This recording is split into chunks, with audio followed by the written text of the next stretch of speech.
Hi guys! Aujourd'hui j'arrive avec une histoire des plus intéressantes, des plus palpitantes et des plus récentes aussi, parce que beaucoup d'entre vous ont entendu parler, à part si vous vivez sur Mars ou dans une grotte, de l'affaire du pont de Ligonnès. On appelle aussi cette affaire la tuerie de Nantes. Ça s'est passé en 2012, mais c'est revenu sur le tapis parce que la police écossaise a arrêté à tort un gars qui n'avait rien à voir avec l'histoire. Installez-vous, prenez une boisson chaude, quelque chose à manger. Je dirais pas du popcorn parce que c'est vraiment sinistre comme affaire. Je voulais vraiment en parler parce que c'est quelque chose d'actuel et aussi évoquer le pourquoi du comment un gars innocent s'est fait arrêter par des Écossais, parce que c'est quand même pas anodin. On va parler de Xavier Dupont de Ligonnès qui évidemment donc est coupable dans cette affaire. Pourquoi est-ce que la police écossaise a pris cet homme-là innocent pour ce tueur-là en série? On va faire un retour sur cette histoire, revenir sur cette histoire qui est quand même assez méconnue pour les gens peut-être des années 2000, et aussi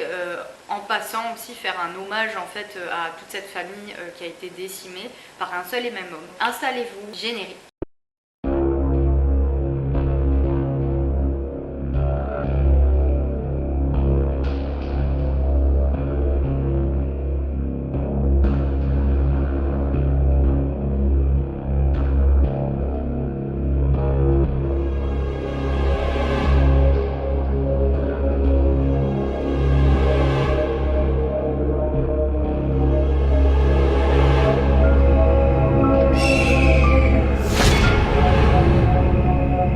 L'affaire s'appelle donc l'affaire Dupont de Ligonnès, appelée communément la tuerie de Nantes. On est le 21 avril 2011.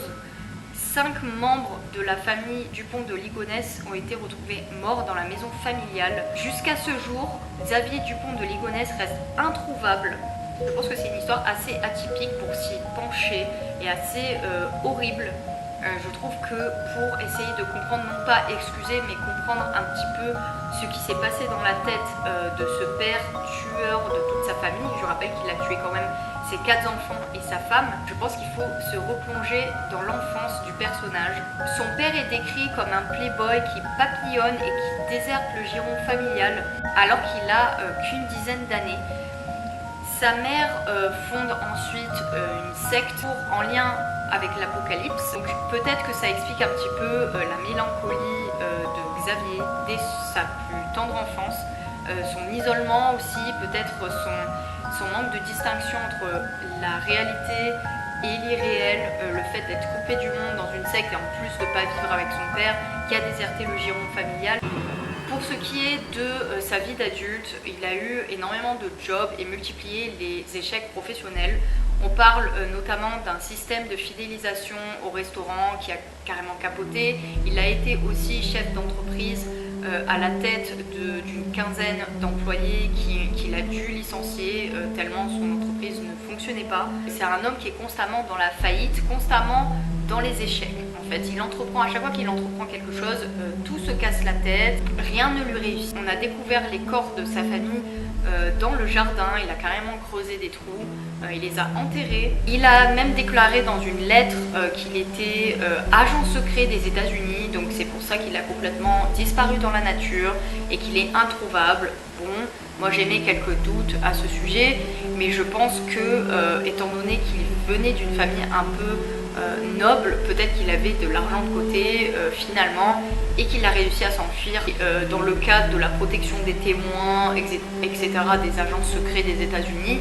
Il était revenu incognito aux États-Unis. Revenons un petit peu sur les victimes, les 5 victimes, donc les 4 enfants de Xavier et Agnès, sa femme. Agnès est décrite comme une femme venant d'une bonne famille, assez discrète et très très pieuse. D'ailleurs c'est quand même une famille assez nombreuse, je veux dire, tout est relatif, mais 4 enfants, voilà, ça commence à être une famille assez nombreuse. Très autoritaire avec ses enfants. Il faut savoir que 7 ans auparavant, donc avant le drame de la tuerie, etc., de la famille, elle s'était confiée sur Doctissimo. Donc ceux qui ne connaissent pas Doctissimo, encore une fois, vous sortez de votre grotte. C'est un site qui permet le plus souvent de confier un petit peu ses soucis de maladie, etc. De trouver quand même des conseils un petit peu ambigus. Donc 7 ans avant le drame, elle s'était confiée sur la situation de la famille qui était un petit peu déplorable. Au moment de sa mort, 48 ans, elle a été découverte avec 2 balles dans la tête. Retenez bien ce détail, c'est très important.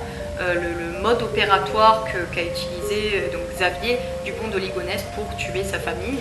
4 enfants, donc ça me touche plus particulièrement du fait que je suis née moi-même dans les années 90 et les 4 enfants étaient nés dans les années 90. Le premier donc s'appelait Arthur, il est né en 1990. Donc au moment de sa mort, il avait une vingtaine d'années. À 20 ans, son bac, donc c'était un bac STI.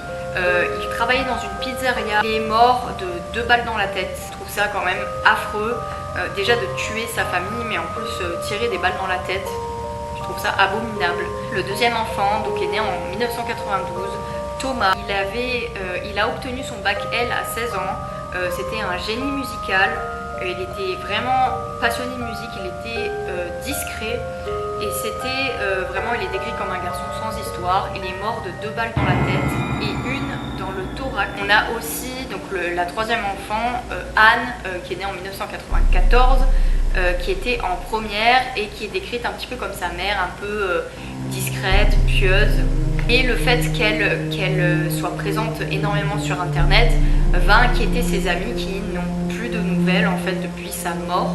Donc voilà, donc elles vont alerter les autorités très rapidement. Notre pauvre Anne est décédée de 2 balles dans la tête.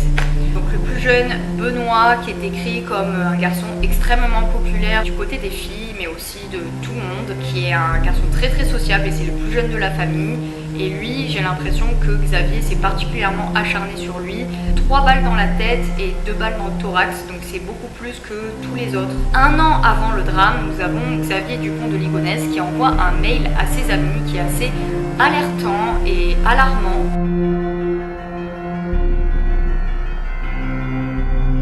Si ça tourne mal, je n'ai que 2 solutions, me foutre en l'air avec ma voiture ou foutre le feu à la baraque quand tout le monde dort.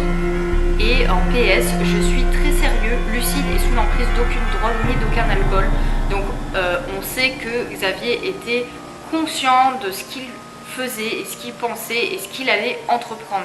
Il n'était pas sous l'emprise de quelconque substance étrangère, donc il était totalement lucide et ça fait froid dans le dos quand on sait qu'1 an plus tard, il a pris les choses en main, si on peut s'exprimer ainsi, et qu'il a accompli en fait ce méfait horrible. Donc il continue en disant: je serai donc fin août, début septembre au pied du mur avec une décision définitive à prendre. Suicide seul ou suicide collectif, poursuit-il, accompagnant son message d'une pièce jointe intitulée disposition.doc ressemblant à un testament. Donc il a carrément laissé un testament suite à ce mail. C'est totalement fou. Tu te dis mais il devait vraiment être désespéré et fou, mais non, en fait il était lucide et il écrivait à des amis, donc c'était très sérieux. Donc ce qu'on sait, c'est que cette année-là, bon évidemment il était dans la faillite totale, les bails de la maison ont été résiliés, tout a été réglé minutieusement, donc on sent que c'est quelqu'un qui était assez organisé, un tueur organisé. Donc vous savez que vous avez les catégories de tueurs désorganisés, donc qui sont dans l'improvisation et dans l'impulsion, et vous avez les tueurs qui sont plus organisés, qui, comme leur nom l'indique, préparent minutieusement tout, et c'est le cas de Xavier Dupont de Ligonnès. Tous les comptes bancaires ont été clôturés, l'école des enfants ont reçu un solde pour tout payer. Alors il y a même l'employeur d'Agnès qui a été informé du fait que Agnès avait une gastro, donc elle ne pouvait pas venir travailler. Bon, tout a été vu avec soin et ficelé, tel un psychopathe. C'est horrible. On a aussi un message qui a été mis sur la boîte aux lettres avec indiqué courrier à retourner à l'expéditeur, merci, et la maison qui a été entièrement vidée. Donc avant le meurtre, tout a été calculé, minutieusement préparé. En mars 2011, donc on se trouve 1 mois avant la tuerie, on a Xavier Dupont de Ligonnès qui achète un silencieux. Donc vous avez des fusils, des pistolets, etc. qui font du bruit. Vous avez les silencieux. Il achète des cartouches de carabine le 12 mars dans une armurerie de Nantes. Donc le mec a tout préparé. Il s'inscrit aussi au stand de tir de Charles de Jamonnières au nord de Nantes. Il achète aussi du ciment et une bêche et une houe. 4 sacs de chaux de 10 kg chacun dans différents magasins de la région nantaise. Donc peut-être qu'il avait peur qu'on recoupe un petit peu tout ce qu'il faisait. Donc il a bien pris soin d'aller à différents endroits. On a un voisin de la famille qui s'appelle Fabrice qui a vu la dernière fois Xavier quelques jours avant la tuerie en mettant des gros sacs dans sa voiture. C'était des gros sacs de chaux. Ensuite, et c'est ça qui est fou, le couple va dîner et va au cinéma avec les enfants. Donc c'est totalement, mais je me dis c'est incroyable. Ils font, en fait il fait vraiment comme si de rien n'était. Il continue sa vie. Je me dis mais comment c'est possible un tel sang-froid. Et à 22h37, donc la journée du meurtre, Xavier laisse le message suivant sur les répondeurs de sa sœur Christine. On était au Cinoche en famille et au restaurant ensuite. Dimanche soir et on rentre juste. Donc je t'ai envoyé un petit truc pour te demander si c'était trop tard pour le téléphone. Et puis là je vois que tu es sur ton répondeur. Mais j'ai été surpris. Tu me parles de Bertram qui est dans ses préparatifs pour l'avion. Ah, donc je croyais qu'il venait d'arriver. Alors j'étais un peu surpris. Alors voilà, je t'embrasse. Si c'est pas trop tard, tu me rebipes ou tu m'envoies un petit SMS. Et je te rappelle, là je vais coucher les enfants, dire bonsoir à tout le monde. À tout de suite peut-être.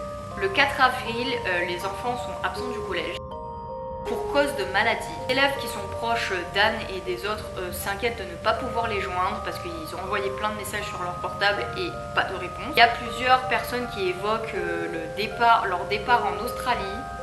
Donc voilà, il y a une rumeur qui se répand. Donc voilà, ils se disent bon bah c'est normal, ils sont partis en Australie parce que les parents avaient une opportunité financière là-bas. J'essaie de les contacter sur internet par SMS, pas de réponse. Selon les enquêteurs, les enfants auraient été assassinés ainsi que la femme de Xavier Dupont de Ligonnès entre la nuit entre le 3 avril et le 4 avril. Et en fait, Thomas aurait été tué plus tard, le 4 avril. Donc, apparemment, selon les éléments qui ont été recoupés, Xavier aurait dîné dans une pizzeria avec Thomas, tête à tête. Demain de toute la tuerie, de toutes les tueries, on a un huissier qui se rend en fait au domicile des Dupont de Ligonnès pour réclamer des milliers d'euros, une dette de 20 000 euros, donc c'est quand même assez important. Il y a un avis de recherche qui est lancé donc courant avril jusqu'à la découverte des corps sous la terrasse en fait familiale le 21 avril. On retrouve les restes de toute la famille malheureusement, sauf évidemment les restes de Xavier qui est de suite nommé comme témoin et suspect principal. Donc il y a un mandat international de recherche qui est lancé pour Xavier Dupont de Ligonnès. On retrouve sa Citroën C5 sur un parking, opéré sur un parking de Formule 1, vide évidemment. Il y a un véhicule de la famille Pontiac qui est recherché mais qui n'a jamais été retrouvé. Xavier Dupont de Ligonnès est introuvable et justement pourquoi est-ce que je suis revenue sur cette affaire, c'est que récemment dans un aéroport de Glasgow, en Écosse, un homme aurait été arrêté. Alors, quelle est cette histoire ? Pourquoi arrêter au hasard des gens comme ça qui ont soi-disant une ressemblance? Il a été arrêté, mais il faut savoir que, donc évidemment c'était pas du tout Xavier Dupont de Ligonnès, et on s'en est beaucoup moqué, ça a été un petit peu une affaire un peu cocasse entre guillemets. Pourquoi est-ce qu'ils l'ont enfermé à ce moment-là? Parce que la législation écossaise est différente de la législation française. C'est-à-dire que dans l'ADN, vous avez 13 marqueurs. Selon la législation écossaise, si vous retrouvez un ADN partiel ou non partiel qui présente 5 marqueurs identiques avec votre ADN par exemple, vous pouvez très bien être arrêté. Alors qu'en France, la législation est bien différente et heureusement, parce que c'est seulement à partir de 12 marqueurs en commun sur 13, donc c'est quand même énorme, que vous pouvez être arrêté. Donc voilà, à Glasgow, c'était possible d'arrêter quelqu'un. Je ne sais pas, peut-être qu'il avait une similitude due à des liens familiaux éloignés ou alors pas du tout. Mais il avait ces similitudes-là qui ont permis de l'arrêter alors qu'en fait, c'était pas du tout la personne recherchée. C'était absolument pas Xavier Dupont de Ligonnès. C'était en plus quelqu'un qui était beaucoup plus âgé. Xavier Dupont de Ligonnès est né en 1961, si je me souviens bien. Et cet homme-là était né dans les années 50, donc ça ne correspondait pas du tout. En tout cas, j'espère qu'on retrouvera un jour ce Xavier Dupont de Ligonnès parce que c'est vraiment affreux ce qui s'est passé. Tuer toute sa famille pour une faillite. Évidemment, c'était pas quelqu'un d'équilibré, J'espère qu'il sera un jour retrouvé. Moi je pense qu'il est bien caché et par rapport à cette histoire, il va encore plus prendre ses précautions. Je rappelle que c'est depuis 2012 qu'on le recherche, donc c'est quand même long, ça fait 7 ans, c'est énorme, donc il peut se cacher n'importe où. Peut-être qu'il s'est suicidé, on ne sait pas, voilà, parce qu'il parlait d'un suicide collectif, si vous vous rappelez bien, au début des mails. Donc voilà, j'espère que cette vidéo vous aura plu, vous aura plus éclairé sur cette affaire qui fait moult émules depuis des années. J'espère que ça a été un bon hommage pour les victimes de cette tuerie. And remember, you rock. Et rappelez-vous de ne faire confiance à personne.